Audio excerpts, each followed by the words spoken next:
नाजरीन आदाब, मैं हूं नेहा खान। आप देख रहे हैं न्यूज़ 24 गंगा टीवी। आपको बता दें 57 मुस्लिम देशों के संगठन ने फिर भारत के खिलाफ दिया भड़काऊ बयान। इस्लामिक देशों के संगठन OIC ने एक बार फिर जम्मू कश्मीर पर विवादित बयान दिया है। ऑर्गेनाइजेशन ऑफ इस्लामिक कॉरपोरेशन के महासचिव हिसैन इब्राहिम ताहा के हवाले से जारी बयान में कहा गया कि 27 अक्टूबर 2023 को जम्मू कश्मीर पर भारत के कब्जे के 76 साल पूरे हो गए हैं। जम्मू कश्मीर के विवाद को हल करने के लिए OIC अंतर्राष्ट्रीय समुदाय के संयुक्त राष्ट्र सुरक्षा परिषद के प्रस्तावों के तहत ठोस कदम उठाने के आह्वान को दोहराता है। 57 इस्लामिक देशों के संगठन ऑर्गेनाइजेशन ऑफ इस्लामिक कॉरपोरेशन ने आगे कहा कि वे जम्मू कश्मीर के लोगों के आत्मनिर्णय के अधिकार को लेकर उनके साथ है। इस्लामिक शिखर सम्मेलन और OIC के विदेश मंत्रियों की बैठक के निर्णयों और प्रस्तावों का उल्लेख करते हुए महासचिव हिसैन इब्राहिम ताहा ने भारत से जम्मू कश्मीर के लोगों के मौलिक मानव अधिकारों का सम्मान करने का आग्रह किया है। साथ ही 5 अगस्त 2019 को जम्मू कश्मीर में ख़त्म किए गए अनुच्छेद 370 को फिर से बहाल करने की मांग की है।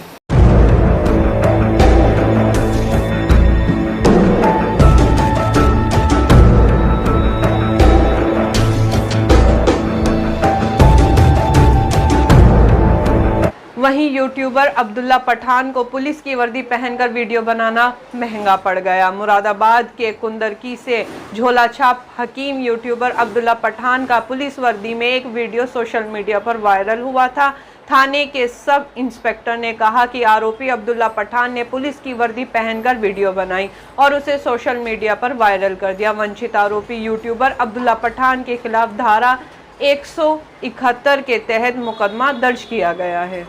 उधर all India United democratic front AIUDF के प्रमुख बदरुद्दीन अजमल ने मुसलमानों पर एक विवादित टिप्पणी की। उन्होंने एक जनसभा को संबोधित करते हुए सवाल पूछा, ज्यादातर मुसलमान आपराधिक प्रवृत्ति के और पृष्ठभूमि के क्यों हैं? डकैती, बलात्कार, लूट जैसे अपराधों में मुसलमान नंबर 1 क्यों है? हम जेल जाने में नंबर 1 क्यों हैं? उन्होंने खुद इस समस्या का जवाब देते हुए कहा, क्योंकि ज़्यादातर मुस्लिम पढ़ाई नहीं करना चाहते हैं। अपने ही धर्म के लोगों की कड़ी आलोचना के बाद AIUDF चीफ आलोचना के घेरे में आ गए। उन्होंने कहा, मैंने कोई ऐसी बात नहीं की जो किसी तरह से गलत हो। मैंने जो कहा है वो सत्य है।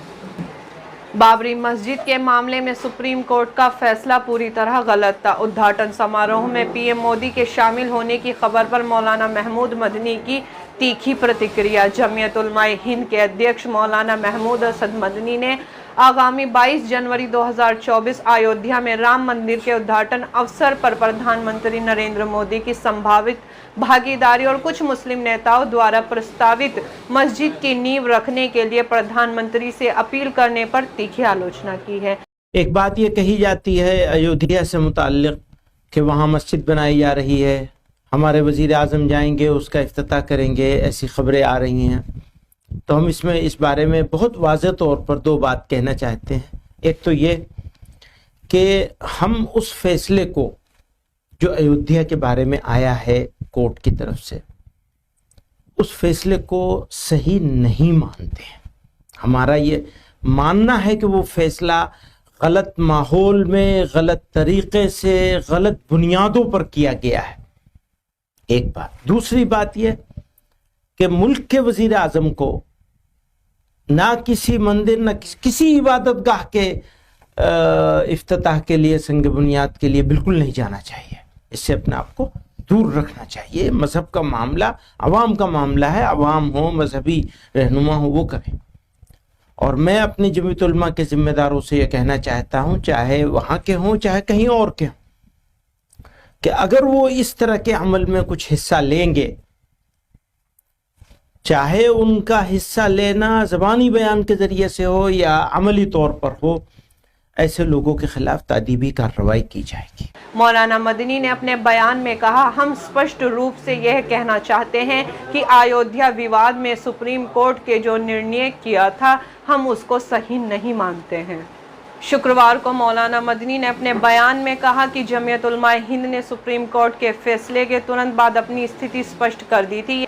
यह फैसला गलत माहौल, गलत सिद्धांतों और गलत आधारों पर दिया गया है जो कानूनी और ऐतिहासिक तथ्यों के भी विरुद्ध है। मौलाना मदनी ने कहा कि ऐसे में देश के प्रधानमंत्री को किसी भी पूजा स्थल के उद्घाटन के लिए बिल्कुल नहीं जाना चाहिए, बल्कि उचित यह है कि धार्मिक अनुष्ठान राजनीतिक हस्तक्षेप से मुक्त हो और धार्मिक लोगों द्वारा ही किया जाना चाहिए। मौलाना मदनी ने इस अवसर पर जमीयत उलमा के सभी स्तरों के पदाधिकारियों को खबरदार किया कि वह जमीयत उलमा के रुख के खिलाफ किसी भी गैर जिम्मेदाराना बयान से बचे। बता दें कि टाइम्स ऑफ इंडिया में जमीयत के किसी स्थानीय पदाधिकारी के हवाले में प्रधानमंत्री से मस्जिद के उद्घाटन में शामिल होने की अपील पर आधारित एक बयान प्रकाशित किया गया है जो जमीयत की रुख के विरुद्ध है। इस वक्त महमूद मदनी का यह बयान देना कहां तक ठीक है, ये मुसलमानों को समझना होगा। प्रधानमंत्री नरेंद्र मोदी ने आज दिल्ली में राष्ट्रीय रोजगार मेला के तहत 51,000 युवाओं को नियुक्त पत्र बांटे। पीएम मोदी ने कहा, अब नौकरी पाना आसान हो गया। रोजगार मेले की यात्रा इस महीने महत्वपूर्ण पड़ाव पर पहुंची है। पिछले साल अक्टूबर में हमने इस मेले की शुरुआत की थी। तब लगातार बीजेपी शासित राज्य रोजगार मेले का आयोजन कर रहे हैं। आगामी विधानसभा चुनावों के लिए सभी पार्टियों ने चुनाव प्रचार में खुद को झोंक दिया है। इस क्रम में मध्य प्रदेश के दामोह पहुंची कांग्रेस महासचिव प्रियंका गांधी वाड्रा ने एक चुनावी रैली को संबोधित किया। उन्होंने कहा, बीजेपी सरकार ने 3 सालों में सिर्फ 21 रोजगार दिए हैं। अगर कांग्रेस पार्टी मध्य प्रदेश का चुनाव जीती तो किसानों को 2 लाख तक का कर्ज माफ, महिलाओं को हर महीने 1500 रुपए, घरेलू एलपीजी सिलेंडर 500 रुपए में, 100 यूनिट तक बिजली खर्च करते हैं तो बिल 0, 200 यूनिट तक बिजली खर्च करते हैं तो बिल आधा। पुरानी पेंशन स्कीम को फिर हम जब सरकार में आएंगे तो पलायन रोकेंगे। प्रियंका गांधी ने कहा कि ये सरकार अडानी का कर्ज तो माफ कर देती है लेकिन किसानों का पैसा माफ नहीं करती है। वो जागती जनगणना नहीं करना चाहते हैं। हम उनसे कहते हैं कि जागती जनगणना होनी चाहिए, लेकिन वे कहते हैं कि नहीं, ऐसा नहीं होना चाहिए। देश की बड़ी जगह पर सरकार ओबीसी, एसीसी, एएसटी को नहीं बैठने देना चाहती है। आशंका है कि प्याज का रेट कार्ड सेंचुरी न लगा दे। महाराष्ट्र का लासलगांव हो या एपीएमसी, पिछले 2 हफ्तों में थोक का भाव 60% बढ़ गया। क्या बेचेंगे? शिवम मंडी में प्याज खरीदने आए हैं, कहते हैं एक दिन में भाव बढ़ गए, आगे क्या बेचेंगे? प्याज है, दाम कम है, दूसरी तरफ ये चमकदार, मगर रेट अब 60-70 रुपए किलो के आसपास। 2-3 दिन पहले तक प्याज के दाम कंट्रोल में थे। अचानक महंगाई की नजर लग गई।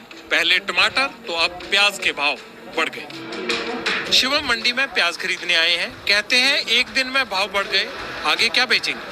त्योहारों के सीजन में प्याज की बढ़ती कीमत आम लोगों के लिए परेशानी का कारण बन सकती है। दिवाली से ठीक पहले प्याज के दाम 57% से ज्यादा बढ़ गए हैं।